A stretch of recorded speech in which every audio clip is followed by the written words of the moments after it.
Chairman Tehreek Insaf Imran Khan کہتے ہیں کہ شریف اور زرداری مافیاز معاشی طور پر ملک کو گھٹن تک لے آیا۔ پاکستان سری لنکا جیسی تاریخ سے دور نہیں، مافیاز 30 سال سے لوٹی دولت کو بچانے کے لیے ملک کی معاشی حالت تباہ کر رہے ہیں۔ سوال اٹھایا کہ کب تک ریاستی ادارے اس بات کی اجازت دیتے رہیں گے۔ فواد چودھری کہتے ہیں کہ اداروں نے غیر ضروری ایڈونچر کیا جس سے ملک بحران کی طرف چلا گیا۔ سپریم کورٹ نے حمزہ شہباز کے حلف کو ختم کر دیا۔ ایسا خفیہ قاتل تھا جس کا صرف ڈپٹی اسپیکر کو ہی پتا تھا۔ مزید بولے کہ معلوم نہیں کہ چودھری شجاعت کو بھی خط کا پتہ ہے کہ نہیں۔ چودھری شجاعت بیمار ہیں، ان کی فیصلہ کرنے کی صلاحیت محدود ہے۔ ان پر سادہ کاغذات پر دستخط لیے گئے۔ مسلم لیگ نون کی عدلیہ مہم کی مخالفت کرتے ہیں۔ صحت کے متعلق بیان کے بعد فواد چودھری کو چودھری شجاعت کا فون۔ ق لیگ کے سربراہ نے مزید کہا کہ اداروں سے 40 سالہ تعلق ہے، ناقدین کی کیسے حمایت کر سکتا ہوں۔ ادارے ہیں تو پاکستان میں استحکام ہے، وہ ملک کی سالمیت کو فرض سمجھتے ہیں۔ اداروں کے خلاف شرمناک زبان کی اجازت نہیں دی جا سکتی۔ محب وطن پاکستانی اداروں کے خلاف باتوں کا جواب دیں۔ سینئر قانون دان کہتے ہیں کہ پارلیمانی پارٹی نے سربراہ الہی کو ووٹ متفقہ ڈالنے کا فیصلہ کیا تھا۔ پارلیمانی پارٹی کے فیصلے کے بعد پارٹی سربراہ کو ہدایت کا اختیار نہیں رہتا۔ کچھ ارکان پارٹی کی ہدایات کے خلاف ورزی کریں تو سربراہ پارٹی کو کارروائی کرنے کا کہہ سکتا ہے۔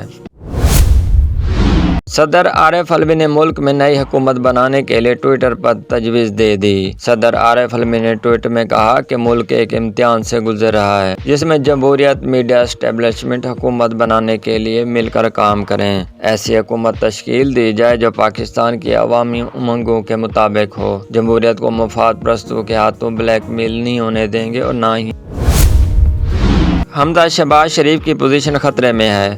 حمزہ شہباز کو منتخب وزیر اعلیٰ نہیں کہا جا سکتا۔ وزیر اعلیٰ کے تمام اختیارات صرف عدالتی فیصلے تک بطور ٹرسٹی کام کریں گے۔ سپریم کورٹ نے درخواست پر سماعت کا تحریری حکم نامہ جاری کر دیا۔ کہا بادل النظر میں ڈپٹی اسپیکر کی رولنگ غلط ہے۔ حمزہ شہباز کا وکیل تسلی بخش جواب نہ دے سکے۔ ایڈوکیٹ جنرل اور ڈپٹی اسپیکر کے وکلاء رولنگ کا دفاع کرنے میں ناکام رہے۔ فریقین کے درمیان صورتحال 1 جولائی والی ہو چکی ہے۔ سپریم کورٹ نے کہا کہ پارلیمانی پارٹی کے حوالے سے 63(1)(b) کے متعلق مطمئن کیا جائے کہ 17 جولائی کے فیصلے میں رولنگ کے لیے درست تھی۔ عدالت نے سوال اٹھایا کہ اگر ڈپٹی اسپیکر کی رولنگ 17 جولائی کے فیصلے کی روشنی میں غلط ہے تو فیصلہ کیا ہوگا۔ ڈپٹی اسپیکر کے وکیل عرفان قادر نے سوالوں کا جواب دینے کے لیے مہلت مانگ لی۔ مزید سماعت پیر کو ہوگی۔ ڈپٹی اسپیکر ریکارڈ سمیت اسلام آباد بھی طلب۔ عدالت نے ق لیگ کے سربراہ چودھری شجاعت کا بھی خط طلب کر لیا۔